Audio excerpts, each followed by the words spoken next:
Am I the asshole for eating my cupcake outside? I have a 10-year-old daughter who loves frosting. Every week I buy cupcakes for me, my wife and her, and she always eats my frosting. These past few weeks I decided to eat my cupcake before going inside. She asked me where my cupcake is and I told her I don't like cupcakes anymore, so I only bought 2. It worked for a while, but last night when I was enjoying my cupcake before going inside, she caught me and ran to her mom to tell her how much of a terrible dad I am to steal her frostings for weeks. She is sulking and my wife thinks I'm the and I'm acting childish and should just let her have it, but it's easy for her to say when she has never given up her frosting. Am I the asshole? Edit. Everyone is taking this very seriously, lol. My daughter is not an entitled spoiled brat. Honestly, I think she doesn't even love frosting that much, she only does it to annoy me. I made this post because my wife likes this sub, so I wanted to show her that I'm not the Edit 2. A lot happened since I posted here. My wife is getting a divorce. She says she can't live with a liar. CPs came to our home to take our child away. They said we are terrible parents for letting our child eat frosting, but by the time they got here our daughter wasn't home. Why? Because the cops came and arrested her for stealing a car. They said frosting thieves always become car thieves, so there is no need waiting. She should go to jail ASAP. When she got there she called me and said she is going NC because I lied to her and she can't trust me anymore. Meanwhile we are getting calls from her friends telling us horror stories about our daughter bullying them. Our life is ruined. All because of a cupcake. Nah lol. So my daughter and I had a serious conversation about this problem and we came to an agreement. She said she'll stop stealing my frostings if I stop stealing her chips, so we're good. XD. Edit 3. Some people clearly didn't realize second edit was a joke because I keep getting, "No, this didn't happen, it's fake" messages. Yeah, geniuses, you are right. You are the asshole. Not for eating your cupcake outside really. But because you have failed to teach your child that she can't always get what she wants or that she isn't entitled to your frosting. That is your cupcake frosting and all. She has her own and that's all she's allowed to have. You can teach her the word no. At 10 she should be able to understand it. Info.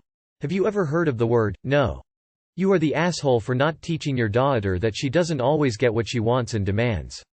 She caught me and ran to her mom to tell her how much of a terrible dad I am to steal her frostings for weeks. Just stop this. Your daughter is a spoiled brat and your wife is a brat and you need to learn to adult. You daughter. You made this. You are the asshole. You created this shish show. AITA, for not forgiving my parents when they tried to force institutionalize me? I, 42, started having very severe panic attacks. I'm talking loud, long, messy panic attacks. My husband and I have been married for 19 and have 3 children, 18, 17, and 13, at the time. It obviously was extremely difficult for all of us. January 2021, I went on disability, and entered into an intensive outpatient program, IOP, to help sort out why I was having these panic attacks, and how to prevent them, and spent 12 weeks in the program. I was trying to do right by my family, and do what was best for me. My IOP ended on Thursday, April 29, and my husband and my dad asked me if I was better. I was caught off guard by this, as I was still processing what I went through in my program, and protectively replied, "No, I wasn't ready to share how I felt." On Monday, May 3, my husband told me I needed to either go to our cabin, for a week, or be institutionalized, and that my father and mother would back him and they would kick me out of the house we rent from my parents, if I didn't go. I was understandably confused AF, even more so, when I called my father in tears, to confirm this. Apparently, they thought I was bipolar, but that's no excuse, especially, as I was being very closely monitored by medical professionals. After an hour of driving, I had to pull over, as I was hysterical. It took my BFF, who is an MD, to convince my husband that not only was this not okay, but there wouldn't even be a program that would take me, as I certainly wasn't a threat to myself or others. This whole thing was driven my mother. My husband really doesn't understand much about mental health or anything medical. I was mortified, but I went home. During this time, my hand had been going numb, on and off, but figured it was due to the stress of the situation. On Friday, May 7, my whole arm went dead, due to stroke. It turns out I had a disease in my carotid arteries, but the stressful event pushed my brain over the edge, so to speak, causing the stroke. I told my extended family, brothers, and parents about the stroke over Zoom, as I was still emotionally gutted by their attempt to force institutionalize me. I told them that they were not welcome at my house, for the time being, as their presence was highly triggering, after what they did. My husband feels horrible about what happened, entered therapy, and has made a lot of progress. My parents on the other hand refuse to apologize, as they only had good intentions, which is very hurtful, and have repeatedly said they aren't sorry they did it. My brothers all think I'm the as I won't forgive my parents and let it go, so the family can all hang out again. I don't feel safe when I'm with any of them anymore. I really can't see how I'm the So please, I want honest opinions. Am I the Should I just let this go? ETA. Holy crow, everyone. Thank you so much for the perspective and support. I was in a really low place this morning, and to be honest, I felt a little guilty posting this. Thank you, thank you, thank you. Some added info. No, I did not have a history of panic attacks, PA. It was a very sudden onset. At the same time I dropped 30 pounds, without trying. It was very scary. All of my symptoms were from the disease that helped create the perfect storm, for my stroke.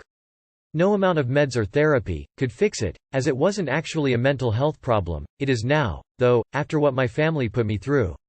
Many people have expressed concern for my children, and I want you all to know that I appreciate that.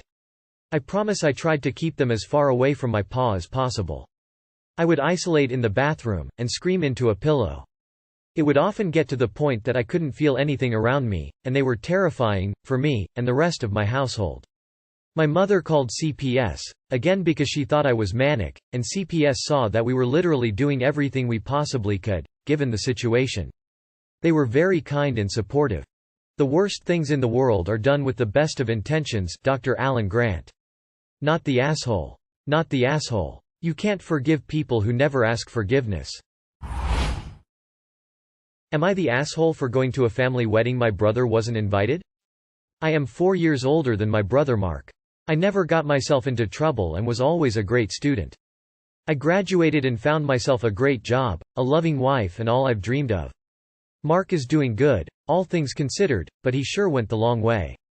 When he got to high school he would constantly hang with the wrong crowds and got himself in trouble very often. He barely graduated and after that his life went off the deep end. He flunked college, only got himself dead-end jobs and only got by with mine and my mother's help. He also got himself into drugs, though I don't know how bad. Still, all things considered, he was always a very good person. Honest, and he never made excuses for himself. He was just lazy and had no direction in life. During this time he was our extended family's black sheep, especially from our mother's side. Our Aunt Mary, especially. Mary is very cool but does act a bit pretentious. Her kids worshipped Mark, and when the stories about his life started going around, half of them were lies. She started putting some distance, but would talk to Mark the same as me when we did met. Eventually, Mark turned his life around. I don't know what happened, but I know it was really bad. Long story short, he got himself clean. 1 year after that he was unrecognizable. He was happy, extroverted and pretty much left his old life behind. After 8 years, he was engaged, with a job and a future. Our family knows of this and they're happy for him. Unfortunately, Mary never abandoned her old views. She occasionally puts him down because he never went to college and doesn't respect his job. Every time I visit she likes to show me off as her lawyer nephew. But she never invites him or even mentions him. As far as her friends know, my mother only has one son. Mark knows this and it hurts him. 2 years ago, Mary's daughter got married and they planned this huge wedding. Both me, my wife and my mother got invited but not Mark. We didn't know how to handle this. We asked Mary's daughter why was Mark left out and she admitted her mother didn't want him there because it would make them look bad. We decided to go without telling him, so he wouldn't get hurt. He was never even aware Mary's daughter was getting married. Of course, eventually he found out when he saw pictures in social media. He was absolutely crushed. He confronted us and said that if we were family we should have refused to go without him. I disagreed. We fought and he went NC. To this day my mother feels guilty about it. This was 2 years ago. A couple of weeks ago my mother found out that Mark just had a kid and had introduced it to our other uncles. She was very hurt since she never even knew his partner was pregnant. She asked him why he didn't tell us about his child. His answer, I love, son. I will always be there for him, no matter what. I will not expose him to a family that will feel ashamed of him and turn him into a pariah because of some stupid choices. Your brother was hurt enough to go NC with you for 2 years after you showed him you didn't support him and you're only now asking this? You are the asshole 7 ways from Sunday. You are the asshole. You and your mother made your crappy choices and Mark made his reasonable one. Not really getting why you wanted to celebrate with Mary considering that she told you flat out she was embarrassed of your brother who by then had already turned his life around. Guess you enjoy being the successful brother. Would I be the asshole if I deducted the cost of an expensive item my friend ruined from her pay? My friend of 3 years, Bex, house sat for me this past week. I agreed to pay her $50 a day to do so. She was home with my low-maintenance dog and stayed in the guest room. Or so I thought. Bex hurried out when I got home, telling me to PayPal her the money once I'd settled in. When I got into my room, it became very obvious that Bex slept in the master bedroom, my bed. I was quite put off by this, because I have a guest bedroom with a queen bed which is more than sufficient and I told her to stay out of my bedroom. Yes, the master bedroom does have a king, but that's not what I offered her. I immediately took the sheets off as she was packing up and as I did, I noticed that there was something on the duvet cover near the bottom. It was nail polish. I called and asked her what the hell. She'd said she'd fallen asleep on top of the duvet with nails that weren't quite dry. I asked why she didn't tell me and she said because she could flip the duvet over, she didn't think it was a big deal.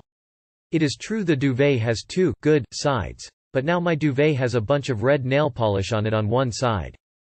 My duvet was around $250, and I have a receipt for it. I want to take the cost out of the pay I was going to send her, with a copy of the duvet cover receipt.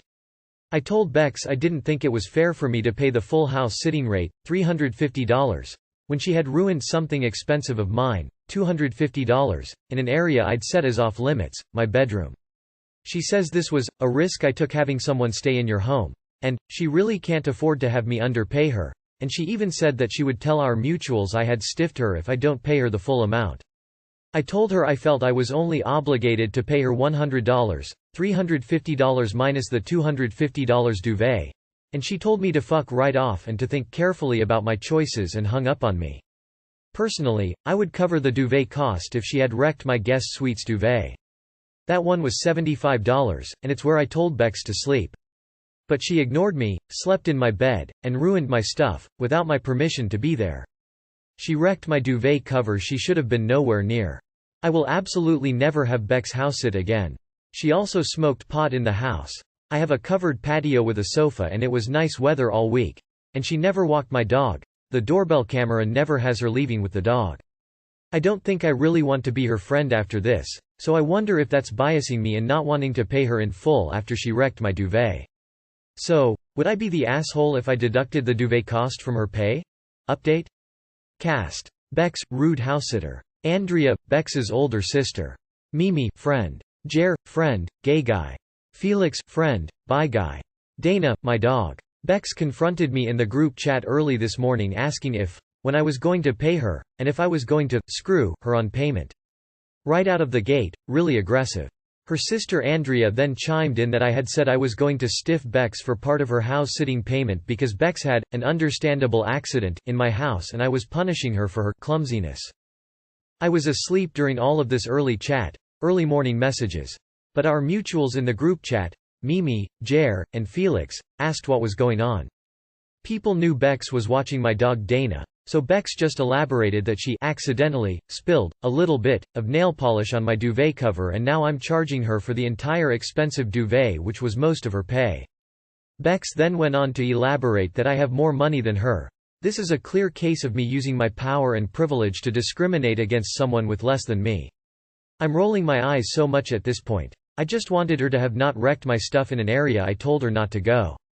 At this point, Bex hasn't described what has gone on at all, but she is talking about how much this missing money will screw her.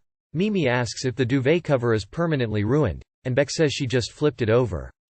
Mimi again asks, can the nail polish be removed? Bex admits she tried but it just seemed to make it worse. This appears to be true. There's a smudge where it looks like that. Jer jokes that I'm clearly a high flyer if I have a $250 duvet cover in my guest room. Felix comments that it's not really the group's place to judge what I spend on my guest room, and that I'm allowed to have nice things. Nobody clarifies that this duvet cover is not actually the guest room. I wake up some hours later, and clarify, with pictures, about the duvet cover, the smoking pot inside, not walking Dana, and Bex sleeping in my bed when I told her she was only welcome to the guest room. Felix, Mimi, and Jer are all annoyed with Bex and 100% on my side at this point, and start giving opinions. Mimi says I owe Bex $100 only, and Jer and Felix tell me I don't owe her a thing. Jer and Felix tear into Bex, saying she severely misrepresented the situation and she lied to us all, and that's not okay. All three of them, Jer, Mimi, and Felix, are very mad about Dana as well. Everyone loves my dog. Andrea tries defending Bex. Jer and Felix give Bex so much shit for how she behaved and ask if her mother would be proud to hear she behaves this way. At this point, Bex goes nuclear and says, "Fuck you, you fucking FS, unacceptable gay slur," and leaves the group chat, and blocks everyone. Andrea wordlessly leaves the group chat about a minute later. Cue 10 minutes of everyone going, "What? What?" over and over. We are still not sure what to make of it. We've now spent the morning telling the people we know about what has happened to preempt whatever sob story she will go with. I'm not paying Bex at this point, fuck her. What the actual fuck? Common questions. Where did your dog go potty if not walked? She has a porch potty on the patio that she uses, which she prefers to going in the front yard because she is easily startled and has a hard time going in busy places. Why don't you get someone to professionally remove the stain? I called 3 places and all of them said some variant of, "We don't touch nail polish stains if it's in the red family, the base of the duvet cover is white." Red stains are very obvious. Why aren't you more upset Bex didn't walk your dog? She has to be coaxed to go on walks, she's very lazy. My dog probably thought this was an awesome vacation. It's not great she missed her walks, but my dog didn't miss them. Not the asshole. You hired her to take care of your home and dog and she did neither, damaging one and neglecting the other. Why would you pay for a service she didn't provide? Not the asshole. But if you're going to do that, give her the duvet. Not the asshole. It's super rude to not only go into someone's bedroom against their wishes, but to then sleep in the bed? And decide to paint their nails on the bed? Then, to top it all off by not telling you. Icing in the cake is not actually walking the dog she was hired to care for. That's no friend. Not the asshole. Contract conditions were not met. She went into an off-limits area. Because of this I'd give her 2 options. If she can't afford to be underpaid, then she sure as hell can't afford to underperform. 1. Take no pay. 2. Take the cut pay, and keep the damaged goods.